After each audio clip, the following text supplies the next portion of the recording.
এই ভিডিওতে আমরা সপ্তম শ্রেণীর প্রথম পর্যায়ক্রমিক মূল্যায়নে রায়মার্টিন কোশ্চেন ব্যাংক 2025 থেকে বাংলার 1 নম্বর স্কুলের প্রশ্ন উত্তরগুলো আলোচনা করব। 1-1 কল্লোল সাহিত্য গোষ্ঠীর অন্যতম লেখক অজিত দত্ত। 1-2 গণেশের মেজ ছেলের বয়স 171 বছর। 1-3 my native land good night বায়রনের লেখা। 1-4 ব্রিটিশ কর্তৃত্বের বাইরে ছিল শান্তিনিকেতন। 1-5 দ্বারকা শব্দটি হচ্ছে তুর্কি শব্দ।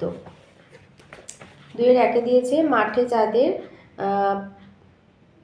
দুধের স্বর জমে যায় বলতে কি বোঝানো হয়েছে। লিখবে চন্দ্রালোকিত রাতে নিকটবর্তী মাঠে চাঁদের পুরু দুধের স্বরের সমতুল্য স্বর সমতুল্য জ্যোৎস্না প্রতিভাসিত হয়। 2 দিয়েছে মিনারিকা কাকে বলে।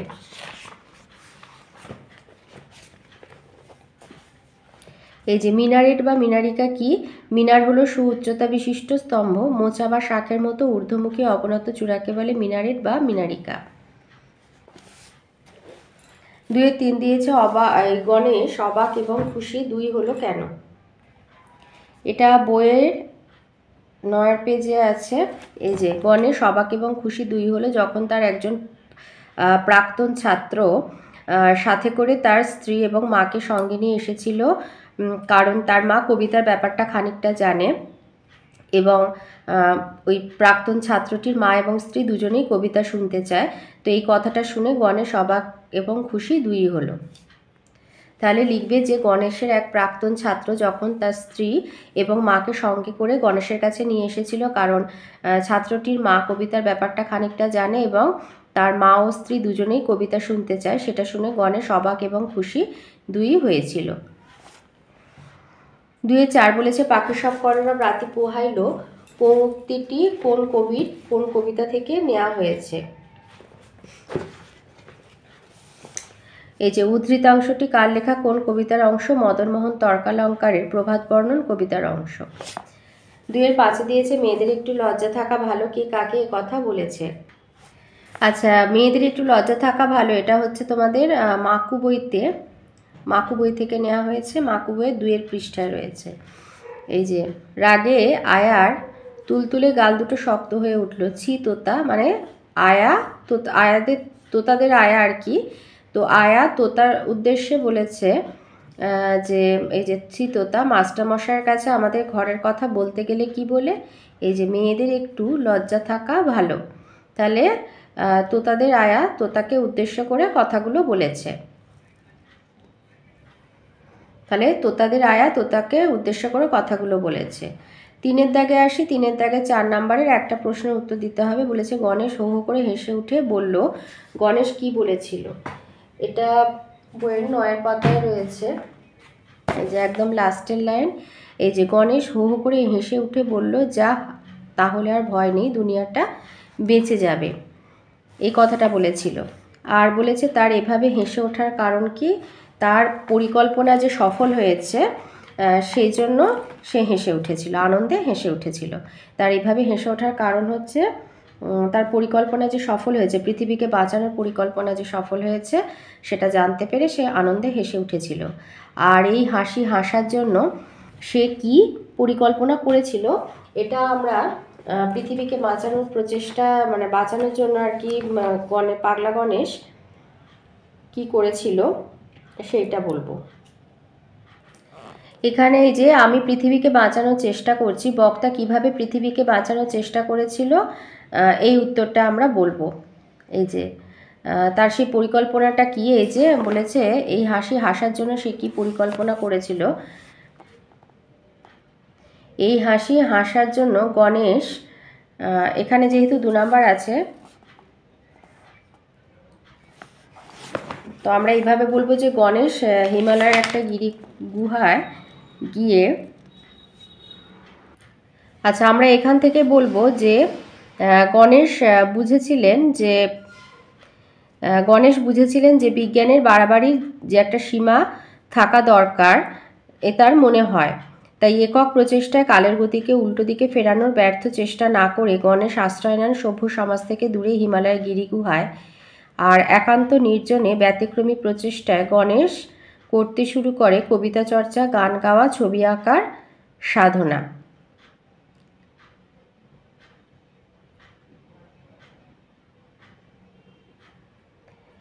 এইভাবে তিনি বেগের যুগে আবেগ নির্ভরতার পথে যুগবিরুদ্ধ কাজ করে ব্যতিক্রমী হয়ে উঠেছিলেন, কারণ এগুলি চর্চা করলে এগুলির মধ্যেই মানুষ বেঁচে থাকার আনন্দ খুঁজে পাবে এবং পৃথিবী আবার তার পৃথিবীকে আর কি রক্ষা করা সম্ভব হবে। 3-2 বলেছে রঙের প্রয়োজনও ছিল। শিল্পী রামকিঙ্কর বেইজ ছেলেবেলায় রঙের প্রয়োজন কিভাবে মিটত? বেইজের ছেলেবেলায় রঙের প্রয়োজন কিভাবে মিটত?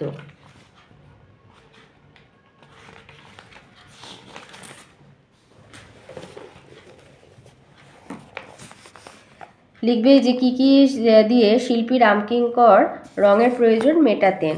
গাছের পাতার রস, বাটনা বাটা শিলের হলুদ, মেয়েদের পায়ের আলতা, মুড়ি ভাজা খোলার চাঁচা, ভূষকালি এসব দিয়ে শিল্পী রামকিঙ্কর রঙের প্রয়োজন মেটাতেন।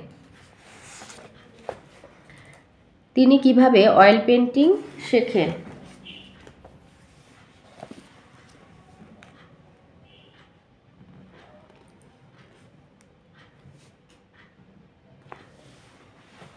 এই যে লিখবে যে লেখক রামকিঙ্কর যখন শান্তিনিকেতনে আসেন তখন এখানকার কোনো শিল্পী অয়েল পেন্টিংয়ের কাজ করতেন না। লেখক দোকানদারের কাছ থেকে টিউবে থাকা রং নিয়ে তেলের সঙ্গে মিশিয়ে তুলি ডুবিয়ে কী করে কাজ করতে হয় তা শিখেছিলেন। এখান থেকে এতটা লিখে দেবে।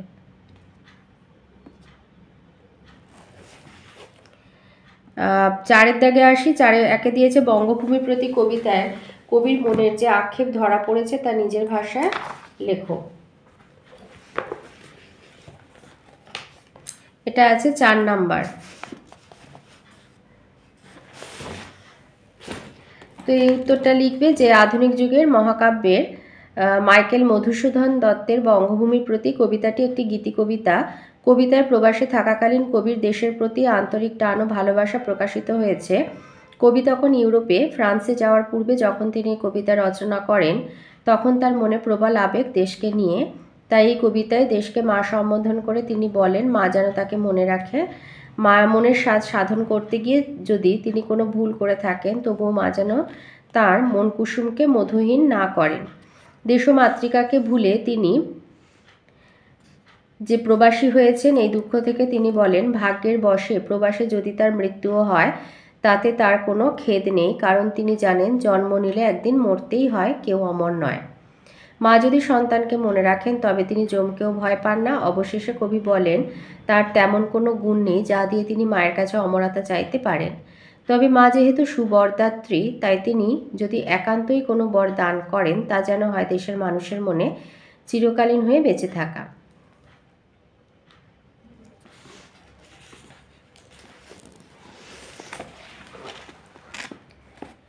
চারে 2 বলেছে ইতিহাস থমকে দাঁড়িয়ে লিখে নিল সব বলতে এখানে কি বোঝানো হয়েছে?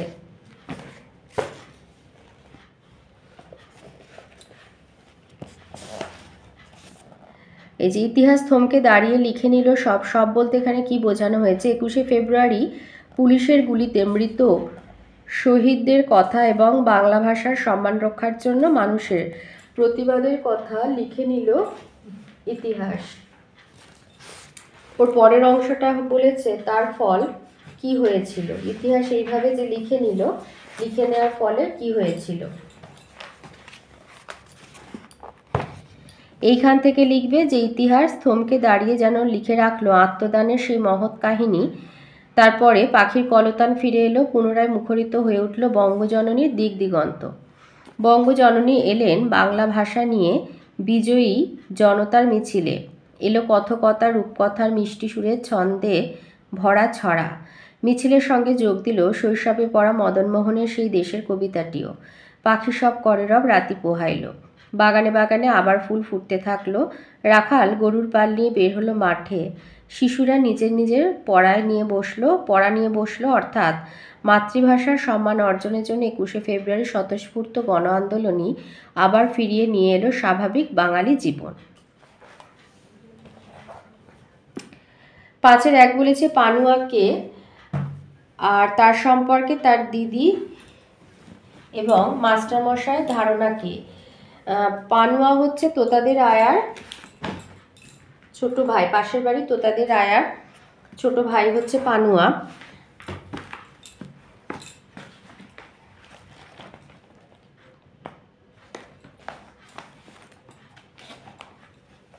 আচ্ছা, পানুয়া কে লিখবে? যে সোনাটিয়াদের পাশের বাড়ি তোতাদের আয়ার ছোট ভাইয়ের নাম হচ্ছে পানুয়া, সে 15 বছর নিখোঁজ হয়েছে। তার সম্পর্কে তার দিদির মত হচ্ছে যে ছোট ভাই পানুয়া বোনের নিখোঁজ হয়ে গেছে, 15 বছর হলো। এটা তো তাদের আয়া বলে। মার কানে না তুললেও তো আর পানুয়া ফিরে আসবে না। এটা হচ্ছে তো মানে পানুয়ার দিদির আর কি মন্তব্য। আর বলেছে মাস্টারমশাই পানুয়া সম্পর্কে কি বলেছেন লিখবে। বাড়ির মাস্টারমশাই পানুয়া সম্পর্কে বলেছেন যে পানুয়া বনে নিখোঁজ হয়নি, মোড়লের সঙ্গে মারপিট করে পেয়াদার ভয়ে ফেরারি হয়ে গেছে।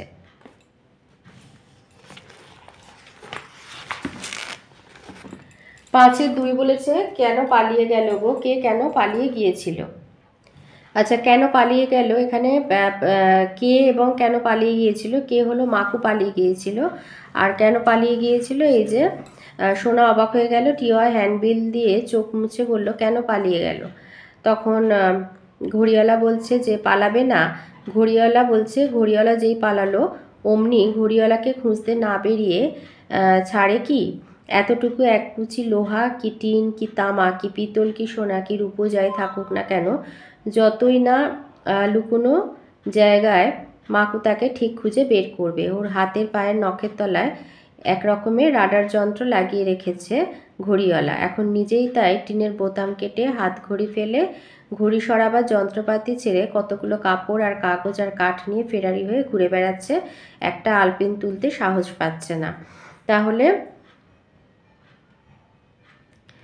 ঘড়িওয়ালা মাকুর ভয়ে যে পালিয়ে গেছে, তাহলে আবার ঘড়িওয়ালা মাকুর ভয়ে কেন পালালো, তাহলে আমাকে সেটা বলে নিতে হবে।